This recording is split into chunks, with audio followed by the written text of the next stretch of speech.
ඉතින් අන්න අද අපි ඇවිල්ලා ඉන්නේ පුරාවිද්‍යාත්මක ස්ථානයකට. ඉතින් බුලත්සිංහල පාහියංගල ලෙන ආශ්‍රිතව තමයි අපි අද ඇවිල්ලා ඉන්නේ. ඉතින් මේව ස්ථානය ගොඩක් වටිනවා ඉස්කෝලේ යන දූ දරුවන්ට. ඉතින් අපි බලමු.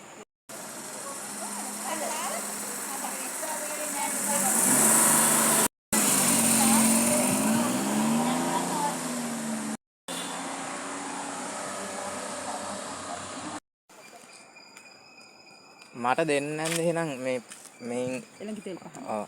100. අද ඔයා තමයි ඉස්සෙල්ලම පහන් ගන්න. දැන් කියන්න. ඔයා තමයි ඉස්සෙල්ලම එළඟ තෙල් පහනක් ගන්නෙ. අද ඉතින් වන්දනාය නැහැ මේ දැන් මේ රටේ තියෙන තත්ත්වෙත් එක්ක මේ සෙනග ඉතින් අද නැහැ අඩුයි. අපිට බිස්නස් නෑ මේ දාපු බඩු එහෙමමයි. ඔව්. ඔයා තමයි ඉස්සෙල්ලම ආවේ ඉතින් මෙහෙට පාහියන්ගල. ඔව්. අර රටේ ඉතින් හැමතැනම යට වෙලා නාය යන මේ ප්‍රශ්න හින්දා තමයි ඉතින් නැත්තම් ගොඩක් වෙනදට පාහියන්ගල සෙනග ඉන්නව ගොඩක්. වන්දනාය සාමාන්‍යයෙන් අපිට රුපියල් 4-5000ක් වගේ අපිට දවසට බිස්නස් කරගන්න පුළුවන්. ළඟ තියෙනවා ඉතින් සුන්දර පරිසරය බලන්න එනවනේ ගොඩක් වන්දනාය කැමති ළඟින් නාලා. පාහියන්ගල මේ ආසියාවේ ලොකුම ගල්ලෙන මේ පාහියන්ගල විහාරස්ථානය. ඉස්කෝලේ දූ දරුවන්ට එහෙම ගොඩක් වටිනවා. ඔව්. පොත්පත්වල පවා තියෙනවනේ ඉතිහාස පොතේ තියෙනවා පාහියන්ගල ලෙන ගැන. ඉතින් ගොඩක් ජනතාව වෙනවා ඉතින්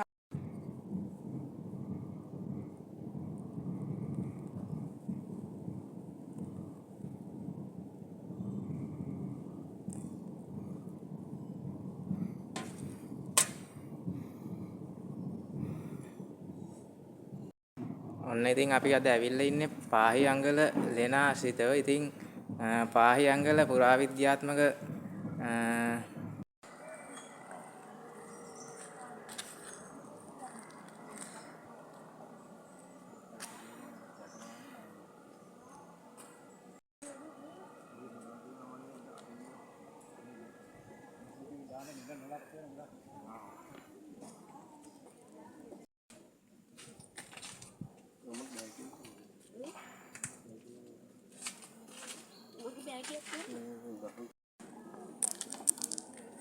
බලමු මෙතනකද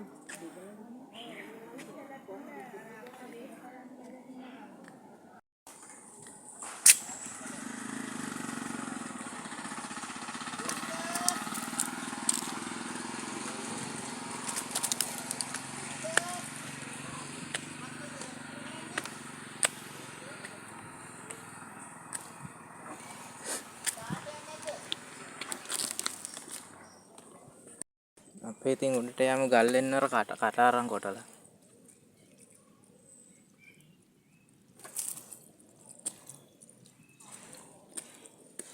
එහෙම යමු උඩ ගල්ලෙනට.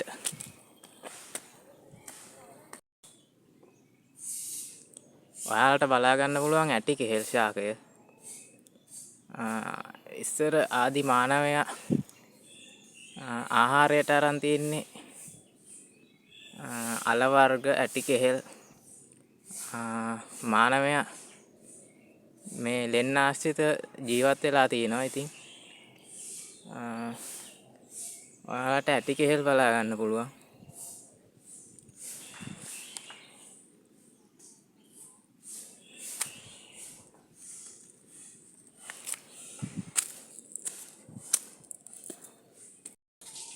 නූතන මානවයාගේ ගෝලීය ව්‍යාප්තිය.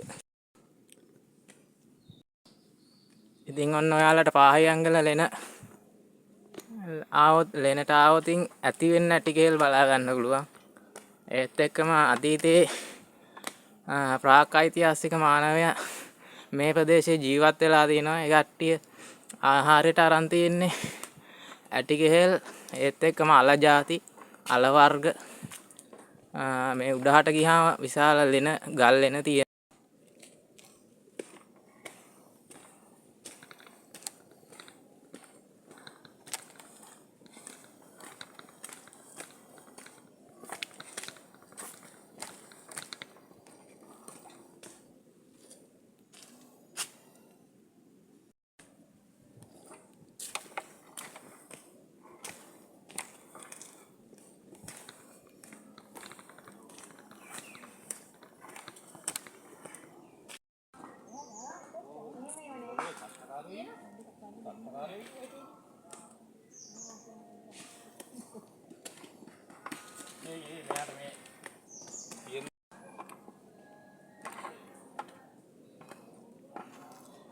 ඔන්න ඉතින් අපි ලෙන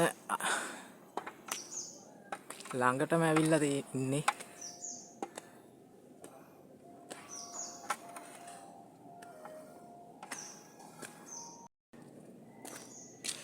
බඹර ඇති බැවින් නිශ්ශබ්දව රැඳී සිටින්. මේ ප්‍රදේශයේ බඹර තියෙනවා.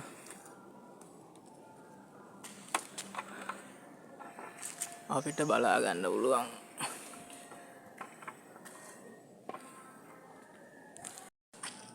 මෙවලම් හා ආහාර ගල්වල කටාරම් කොටලා බලා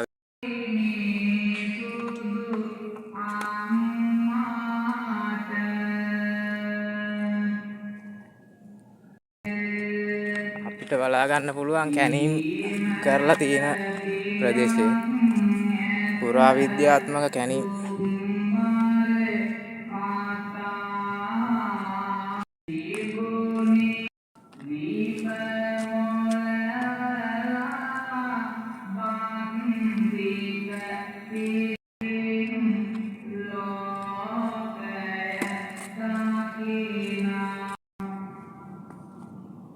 පින්වත්නි සතරම් දමා මේ ආදරණීය අම්මට පුංචි පුතෙක් ඉන්නවා.